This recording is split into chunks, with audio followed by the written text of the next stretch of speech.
stupidly invited like 30 people to this open mic. It was like the best set of my life. I made some merch for it, dude. I printed off merch. I was like, I'm about to make money, bro. I'm a road comic, baby.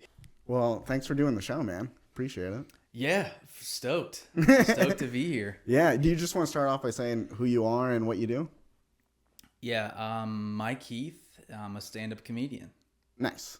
So I want to ask you, what is like your dream job in comedy? Dream job. Yeah. Well, I won't tell you my dream, but I'll tell you my goal. Okay. All right. No, I just heard like it's like Nate Bargatze. Yeah. I've heard of him. You heard of him? Have you heard of Nate? Yeah. Oh, that's surprising. That up and comer? Yeah. I thought he was like pretty niche, but yeah, I just like heard him say like your goals like you tell everybody and like your dreams you never share. Because he was like talking about like when he started in New York, that he was like barking people in, like passing out flyers, and he was like thinking about headlining Bridgestone Arena in Nashville. Yeah. Which he like did, I don't know, like a couple years ago when he started doing arenas. And he's like, that was just like a dream for me. But like my goal was just like, I got to get off this corner and like stop handing out these papers. And like he told people that, like tell people the goal. Yeah. So I like thought about that. I was like, oh, I have a dream, but I'm too embarrassed to say that. But I'll say my goal would just be like, the goal was just to eventually like headline a club. Yeah. Like if I could do that, that'd be awesome. But I don't know if I'll ever get to do that. But like, I think you will. The bare bones, dude, is just like I want to have produced like at least like right now, like the goal that I'm aiming towards is like an hour that like I could put out as like an album. Probably call it a special. You got to tape it, right? But like I would view it as like an album, right? And just be like, I am like not embarrassed for like the world to see an hour of my comedy. Yeah. You know? Because like if I had to do that today, I'd be like, oh, this is like so embarrassing to like, put on the internet for like a full hour. Are you kidding me? Like straight. It's like just like heading towards that. That's like the main goal. I think like the goal above that would be like headline a club. Yeah. Well, I think you'll probably headline a club before you release the hour. Oh. And but I also, because I've seen you do stand up and you're very funny. You're very talented. Thank you. And I'm like, yeah, you got it. You know what I mean? So I'm like, it's really, and then also it's like, there's clubs around, you know, and it's like, you could build the relationships and get to know and have that chance. Yes. So yeah. I think those are some good goals.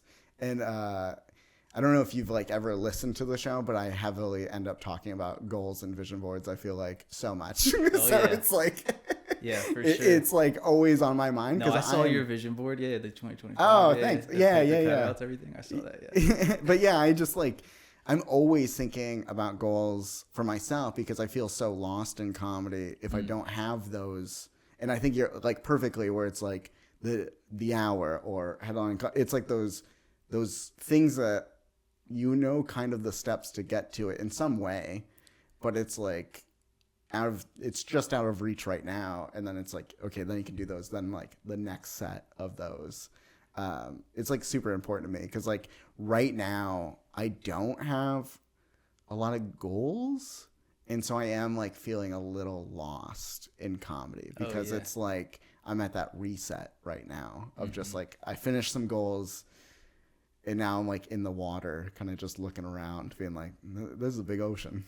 you know? Yeah. I mean, there's so many paths too. Like I think like this year it was like I wanted to have 10 minutes where if it was like if the opportunity ever came up that like some platform was like we want to give you like a like a what I don't know what you would call that, like a don't tell, like the equivalent of that, right. Like put you up on there. Like I felt like at the beginning of this year I was like I don't have 10 minutes where I'd be like. Through and through, I want this like on a platform. Just knocking this mic around, and I talk with my hands like so much. And I'll get it together. And that's okay. I'm like I'm also knocking and moving, and yeah, no, I'm with you, man. I'm like I get excited, dude. Yes. Yeah. Trying to lean into that more on stage, and good. Yeah, but like it's like last night. I just did this like the Up Next showcase at Emerald City with Joe Dombrowski. Okay. You know Joe? And I don't know Joe. Very funny, but it was like this like kind of month-long process with him of like where we auditioned and then like 7 of us got in and then he was like developing our sets. Oh, cool. And 10-minute showcase. And but it's like, not like going on a platform, but I was like, oh, it's only September and I feel like, oh, there's that 10 minutes. Yeah. So I'm kind of similar in the like I feel like I have accomplished that goal. Yeah. Like a little bit early, like 3 months early. And so I'm like, well, what am I? Yeah. What's like the next thing? Yeah. Because it's not an hour, but like what's like the next thing for me? So I relate to you in the like what's next. Yeah. Yeah. And it's like, who wouldn't love like a don't tell or something like that? Like a nicely produced 10-minute set where it's like, and then obviously it's like something like don't tell where they have a big audience and you're like, man, that's like, in my mind, I feel like doing like a don't tell is like equal to like a Conan.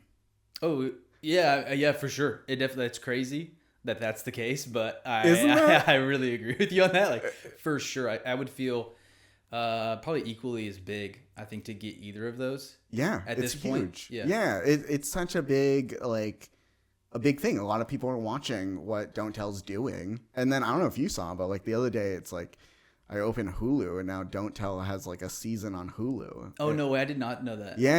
And it's like each episode's like 3 different comics mixed together, like showcase style. And I'm just like, that's crazy.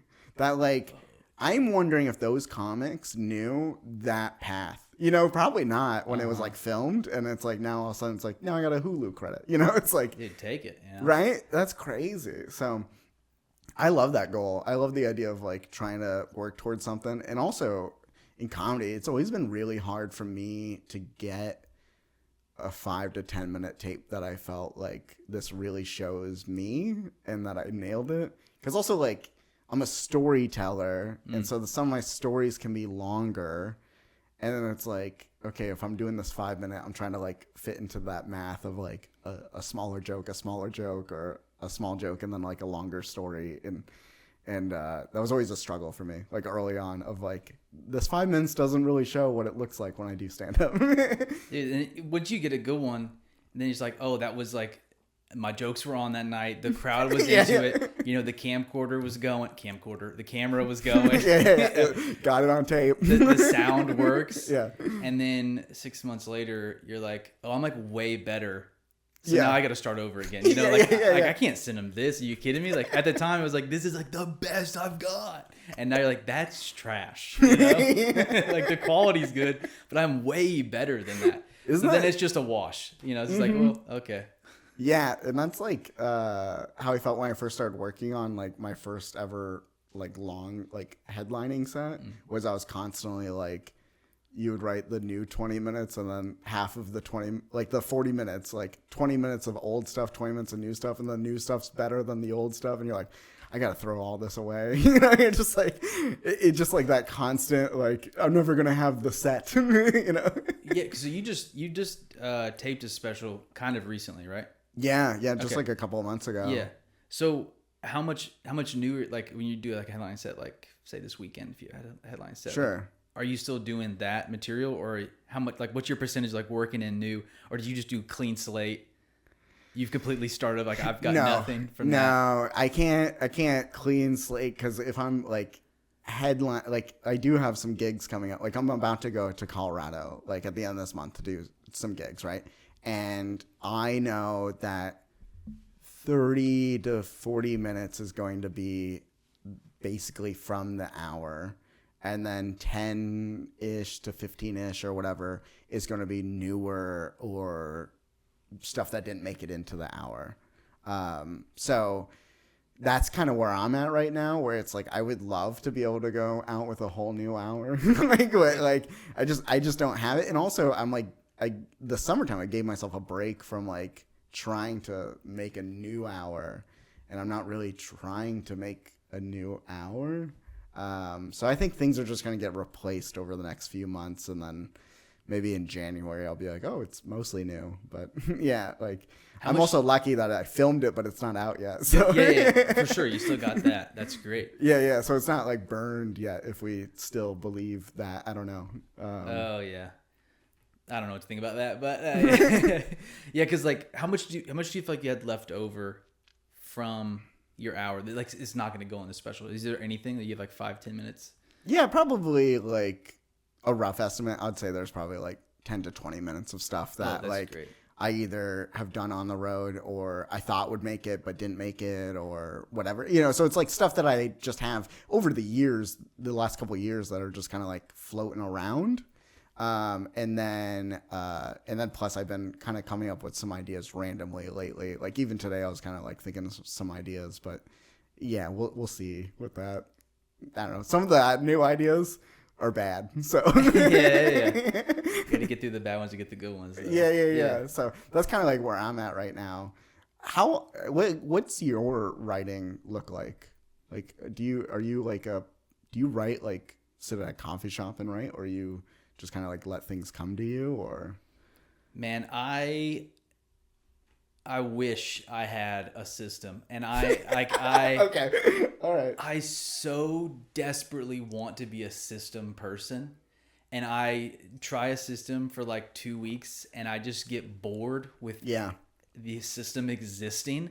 So then I just abandon it and I try something totally different. So like occasionally, like I think my favorite joke I've ever written, I started writing in a coffee shop. Like that's where the idea came to me. And I wrote like the first couple beats of it. I remember what coffee shop I was in, where it hit and everything. But then I'm like, that's the formula. Like I'm going to go back to that coffee shop, sit at that table. Like that's where the lightning struck. Dude, this is my magic place. And I go back there and it's like frustrating. Go back again. Nothing. And then it was like, okay, well, yeah, that's not it. But that was just like the day. Yeah. So I think I have probably like 7 different places where I have scattered ideas, concepts, maybe like a line. Oh, this is a line. I got to work around it.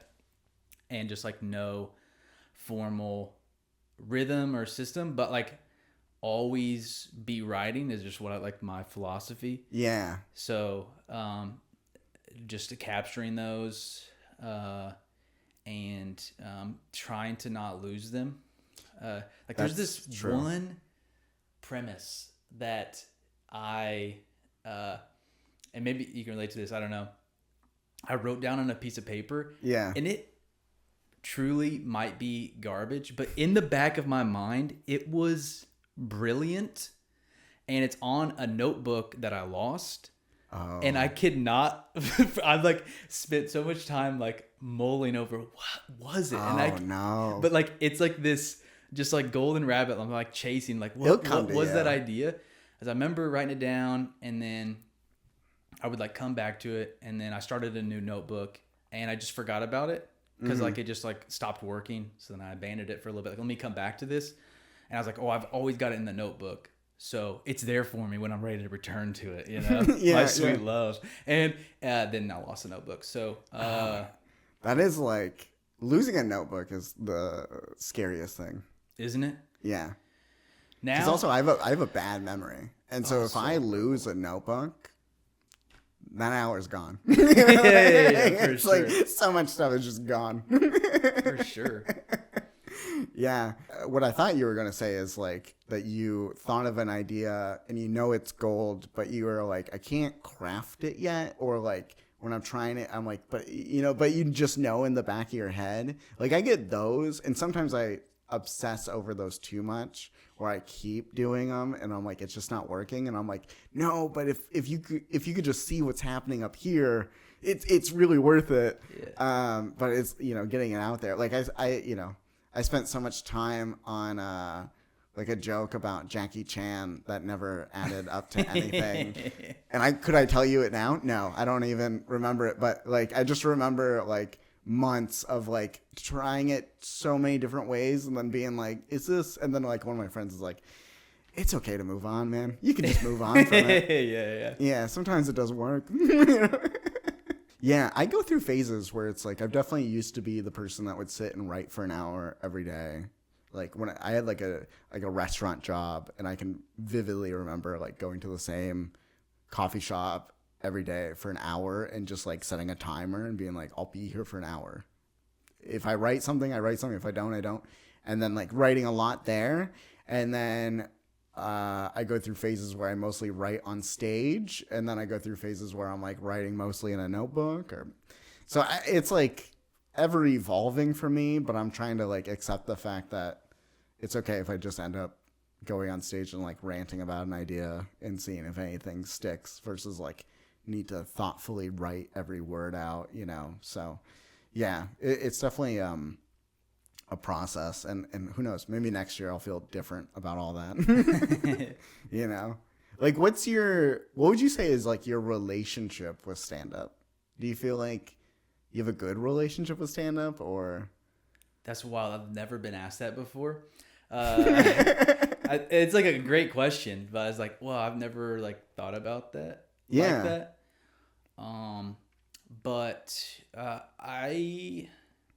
got into stand-up like a little over 2 years ago now, and I like did theater in high school. Oh, okay. So I was like a really like rebellious young kid. Like I was just the worst child ever. And I was like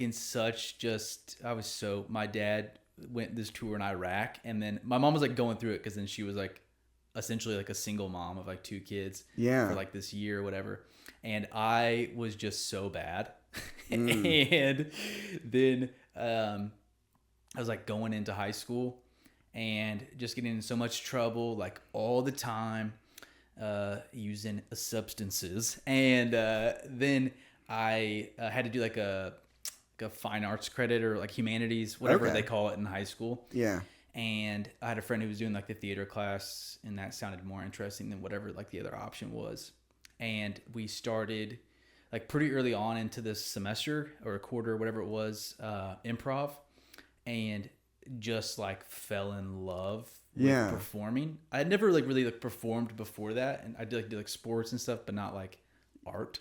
Yeah. And but my grandma was like an artist, and so like she kind of like inspired that, but I'd never like really kept it going, I guess.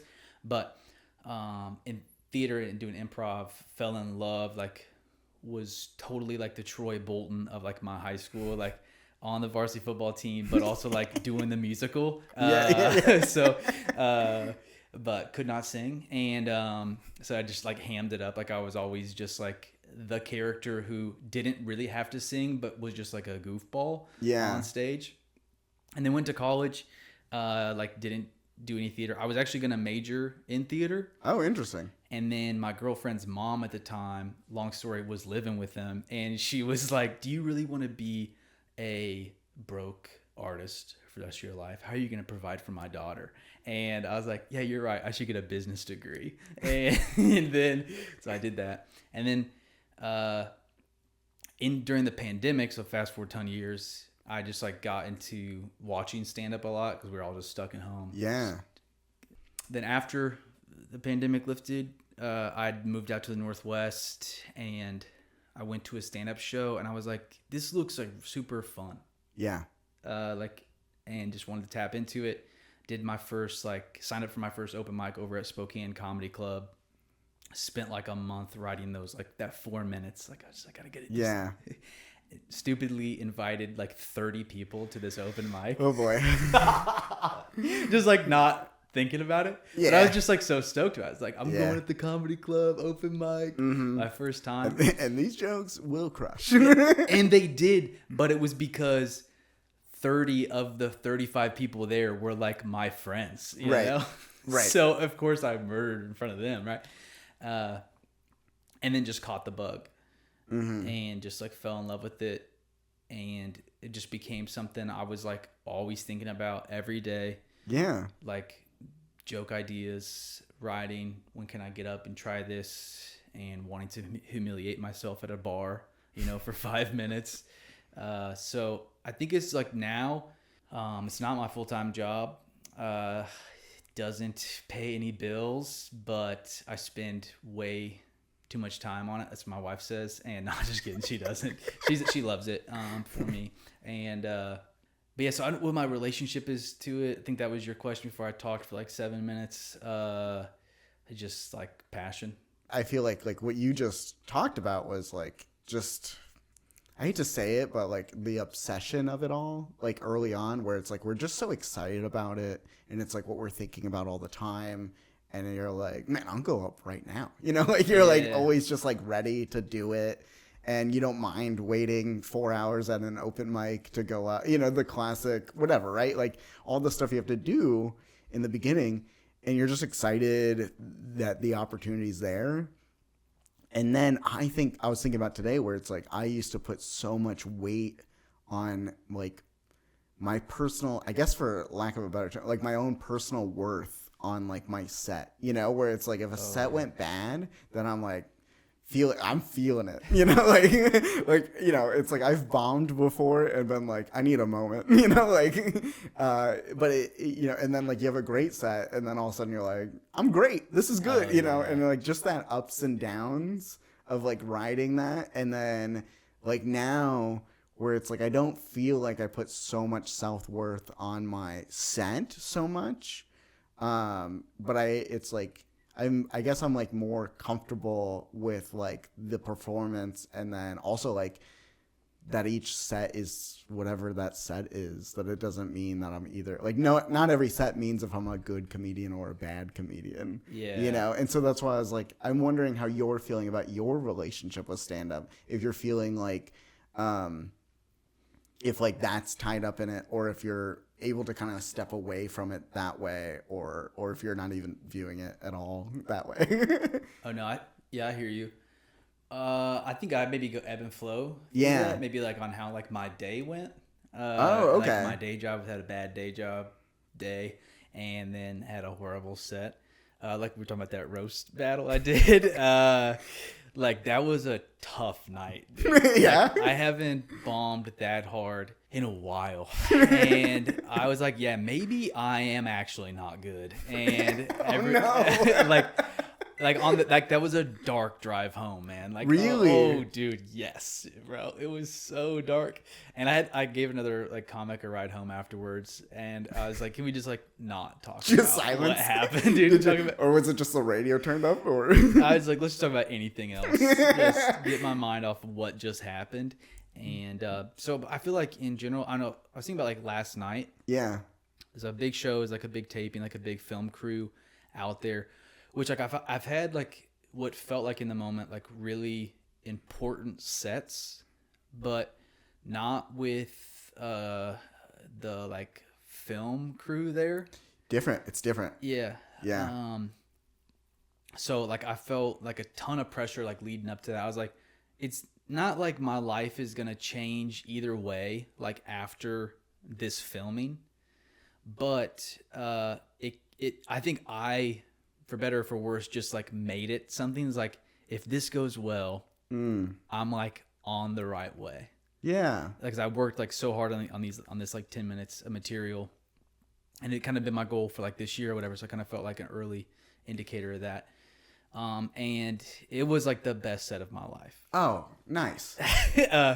So I feel like it, like even like today, I feel like a renewed confidence. Nice. In like even just recently having one of the worst bombs I've ever had, to like, oh, like I have like this newfound confidence like in my abilities as a stand-up.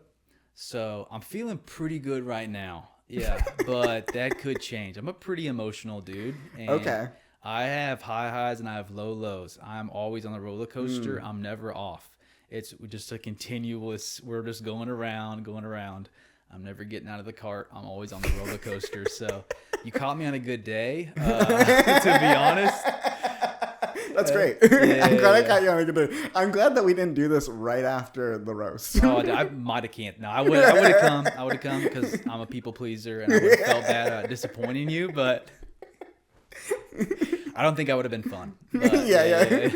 That is like when I started doing the road more, that is like something I didn't realize would be happening is you're in the car with comics and maybe you're driving 5 hours and you just did a gig like the night before or that night or whatever the situation is, but you're now something just happened and now you're in the car. And so it's like like I've toured with my friend Lou a bunch, and like we both have bombed, right? Like in the general, because of just it happens on the road, and then it's like that silence. I'm starting to get to a place where it's like I can just so distance from that now, where it's like even if it doesn't go great, I feel like I can just be like, I don't know, and then just like drive, which is like a very different experience than 5, 6, 7, 8 years ago, where it's just like, yeah, like a different time, and I'm sure some of that's just like doing it more, but also just like probably growing as a person and now being in my 30s, so it's just different. But I am like often thinking about my relationship with comedy now as of like today, I guess. But, and then like right now you've been hosting a lot. Mm-hmm. And I know that you host at Laughs. Like what is it like hosting at a club, and then how are you enjoying that? Yeah, well, Laughs is home for me. It's like the place I'm most comfortable. It's the stage I'm the most like familiar with, especially on like a club level for sure. I definitely like feel still like the pressure of like I haven't like earned my stripes as like not being a headliner there, so like I don't do anything new at Laughs. Like I do not test anything at Laughs. Like this is like tried and true. This is my A stuff there, which I do feel like I think like I haven't like earned the right to like not do well right at clubs yet. Especially when you're hosting, it's like even today, like I even feel like right now, if you ask me to host, I'm not messing around. Like it's just like it's like literally the most important job. Yeah, it's a weird. It does feel different. Yeah. Because I think before I was hosting, I had like done like guest sets. I'd done more guest sets than like host sets up until kind of recently, which is like just like a different feel. Like the crowd's already warmed up. Yeah. They're already in the mood. You're doing even less time usually than the host, so it's like easier in that way. But like the host, it's like I don't feel like I have the skills down yet, but I feel like I'm definitely getting better. I think I have a good energy, but then I'm always like, how much, like if they're not writing with my jokes, how can I get them in the mood to just be into someone else's jokes? Because I do feel that pressure, but also I don't want to be a host forever, so I want to prove that I do have good material to this club. So I feel like that's kind of where I'm stuck at with hosting right now, and fighting that balance. Yeah. But yeah, I think I'm developing my philosophy of hosting in real time right now. Yeah. Hosting at a club is different than hosting other things, and then it is like when you're hosting where you gotta finish like strong, and you're handing the baton to the feature, maybe the guest set, the headliner, and then also it's like they're about to see your face a bunch, right? It's like you go up at the beginning and they have to like you, because if they don't, then like I always can feel it when it's like the feature was just up for quite a while, and then you come back up and they're like, this guy, you can feel it where they're like, we were having fun and now I gotta see this guy again. And then you're like, okay, but if you do a good job, they're just like, they almost forget that you're there. And they're just kind of like, the feature was great. Yeah, cool. Okay. Headliner, it's like, I always approach it as like, I want to be almost forgettable in a way. 'Cause I'm just like, I want to do a good job and just be a friendly face and just like move the train. That is another tough aspect of hosting though. Yeah. It's because you most times you're getting up in between every comedian. Yeah. I hosted a showcase it was a couple months ago at a club, and my set did not go good. Oh no. It was bad. Not as bad as that roast, but it wasn't great. Like they were really just not into me. And but then that's nice with like the feature headliner. That's only 2 more times up on stage really. But then with this, it was like, oh, I'm gonna be back up here 7 more times, dude. Like, yeah. That's hard. Yeah. And then just like every time I just like try to win them back, like riff off the last comments, like, no, dude, we've never been into you ever. And we're still not about you for the 7th time. You just hear sighs or, Yeah. That's trying to ride the wave of whatever happened. And like, oh, the energy's back. I'll keep riding that. Oh, no, I'll come into a nice stop for this next we'll comedian. That's a tough one. Yeah. Oh man, that's the same as like hosting an open mic, and if it's like they don't like you, you know, it can be that way. You know, it's when it's just repetitive. Oh man, that's tough. Yeah. Have you what's the longest set you've done right now? The longest I've ever done is 45. Whoa. Okay. Yeah, dude. I wasn't expecting that. Yeah. Wild. Right? Really? Yeah. It was really sad. And yeah. Yeah, it was like so. I'm just talking about how bad I am on this show, but well, it was just like I'll remind you. You are a very funny. Yeah, I've seen you do comedy. I just I shouldn't have been given this, and I was given this like way too early.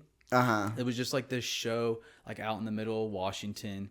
This place doesn't exist anymore. Okay. And I shut it down. How long were you doing stand up when you? Oh, dude, I was probably maybe I don't even know if I had been doing it a year at that point. I love it. Yeah. I'm excited to hear about this. Yeah. It just as this hotel in the middle of Washington. Okay. On a Thursday night. Nice hotel? Bad hotel? No, not a nice hotel. No, it's not like bad, but it wasn't like a bougie hotel. Okay, all right. So it was just like this bar and grill that once a week was a comedy club.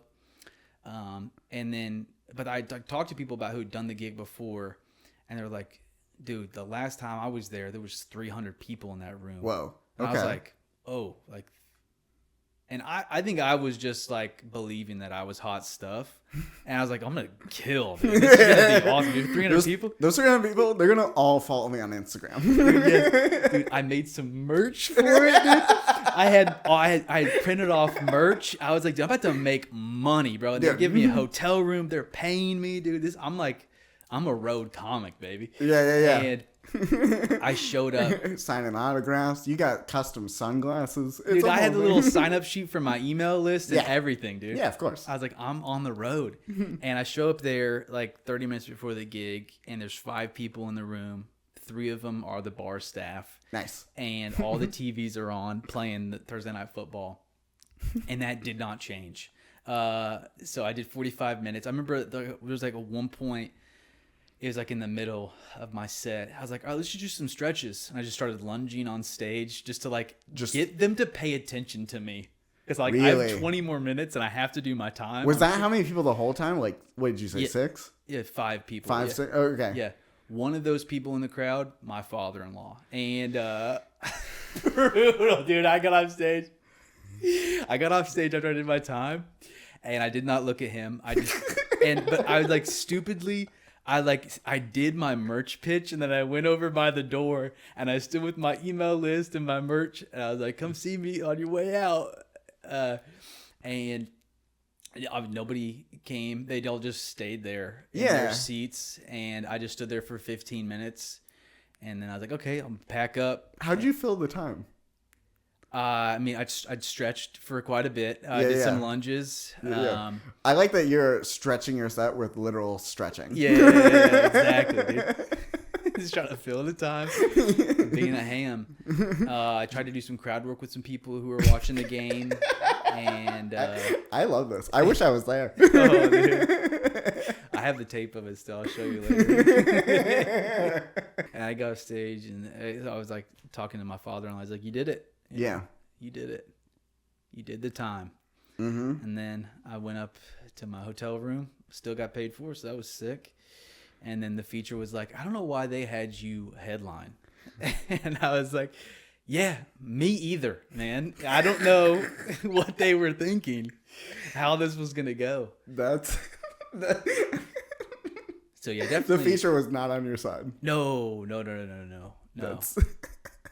No. but we were just hanging out all night, and he just kept bringing up how bad I did, and I was like, yeah, I'm fully aware. How long have you been doing it? Quite a while. Quite a while. Yeah. He's like, we could have switched out. Yeah, that's what he kept saying. Yeah. He said it so many times as he drank a box of wine. Because we were just talking about hosting and like the length and then like working up to featuring. So it's always interesting to me where it's like I also had gigs early on like that where it's like I was given opportunities to do way long sets when I shouldn't have. But of course, like, yeah, when I started, I was like, yeah, of course. Why not? And but I'll be honest with you.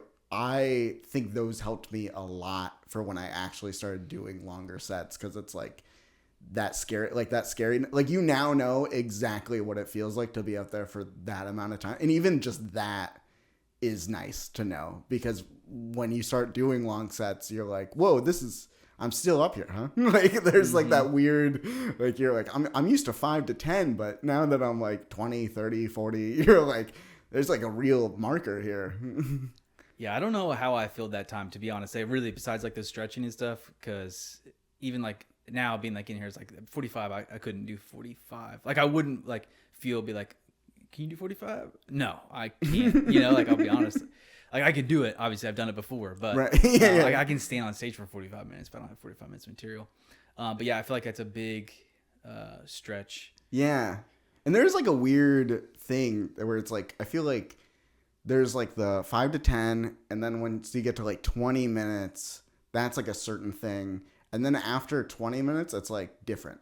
There's like a different, because it's like, there's a certain point with that length where you got to start changing up your rhythm or whatever. When I started doing like 20 to 30 minute sets, I started to realize that a lot of my jokes sound the same because I've never had to do them all back to back. And I'm like, oh, it all kind of rhythmically is the same. And then you start like, I would start getting in my head about like, are all my jokes the same? Like, are they all just different topics told the same exact way? Like, yeah.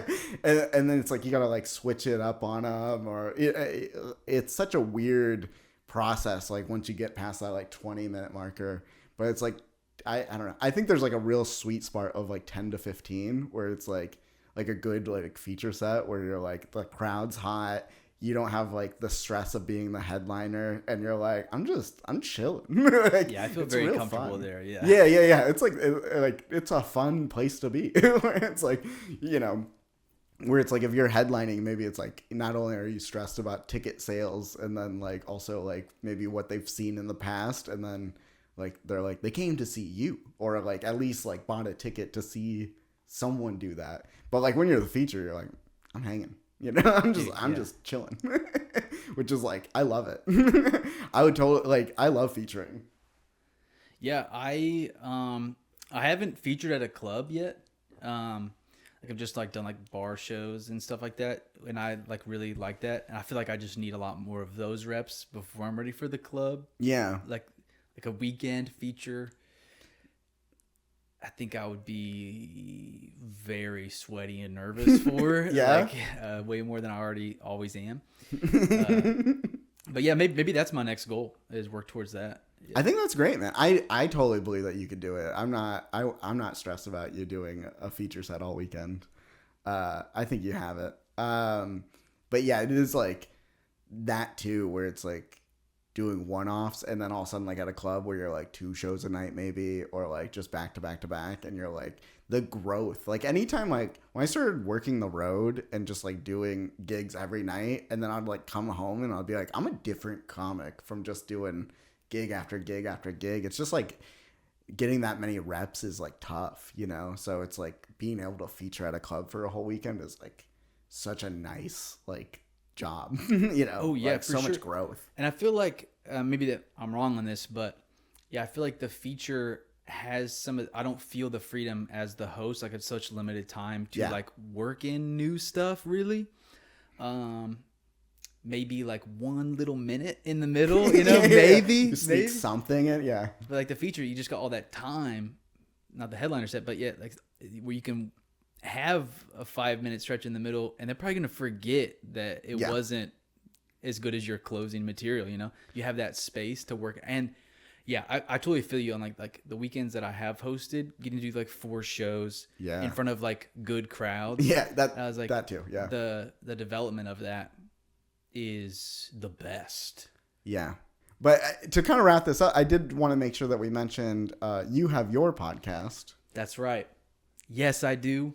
I want to collect a piece of space trash before I die. I don't know if you know this. Okay. But there are millions of pieces of space trash orbiting Earth right now as we speak. Okay. It's increasingly a big problem. Okay. Some people say we're going to be trapped on Earth if we don't clean it up because it just lives out there in low Earth orbit. Really? That bad, huh? That bad. And so I'm trying to do my part, just collect one piece. I looked it up online. They expect in 10 years it could cost me $2 million. So I started. You know, I'm starting now. Currently don't have any money in the bucket. But the podcast is part of my project. Okay. It's just one kind of arrow in my quiver, so to speak, for the greater orbital garbage project. Is there a way to donate to the cause? Yeah, my Patreon is the greatest way to do that. Okay. Yes. Patreon is there. And the goal is 2 million, you said. Yes. Okay. I don't know how much Patreon takes of that 2 million, but yeah, that's why I got other streams. Yeah. You're like, we're mixing it in, Zach. Yeah, comedy's contributing to it. Okay. I'm writing a picture book that I hope to eventually have that contribute to the $2 million. That's dope. Yeah. Like, yeah. Is it about space trash or is it something else? Loosely. Okay. Well, I mean, yes, it is. It's called Colleen Goes to Space, working title. It's about a lunch lady that saves humanity from the problem of space trash through magical hairnet. Okay, I'm in. Yeah. I'm in. Let me know when it's available. I'll buy it. Yeah, heck yes, dude. Let's go. Where can people watch or listen to the podcast? Yeah, so Mike Heath's Orbital Garbage Project on all platforms, YouTube, Spotify, all that. I'm on Insta at Mike Tony Heath. People say, why is it that? It's because somebody who doesn't do comedy has the Instagram handle Mike Heath Comedy. I'm Mike Heath Comedy everywhere else, but someone took that username. I feel like it's a friend of mine that like is holding it hostage. I don't know. Could be. No one's using it.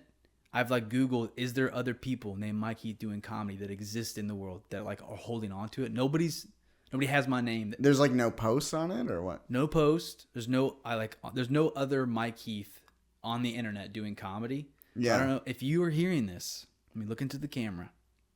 If you have this username, I will buy it from you. Thank you. Yeah. How much you gonna pay? You got it. I will negotiate. Negotiate. Okay. But yeah, I don't know. That's where I'm at with it. But Mike Tony Heath on Instagram. Okay, cool. Yeah. Where do you like to spend most of your time on social media? Instagram. Yeah. Yeah. What about it? You like the reels? You like the photos? I would say, yeah. I'll rephrase that. I don't like to be anywhere. If I didn't do comedy, I don't think I would be on any social media except for YouTube because I like making videos. I like it's a good creative outlet for me. Yeah. Being goofy, being silly. I like YouTube for that. But I just feel like you have to be on social media. Yeah. For comedy. So I am there and everybody DMs each other for shows and stuff 100%. on Insta, yeah. and like the local scene and Facebook. It's like I don't want to be there, but I just am because that's where the communication happens. Okay, Instagram. And then, yeah, all the show notes. And then, yeah, thank you so much for doing the show, man. I appreciate it. Thanks for Zach, coming over and doing this. Thanks for having me, man. This was a good time. Yeah, it was a good time. And I've been your host, Zack Lyman. This has been the Zack Lyman Podcast. And outro music.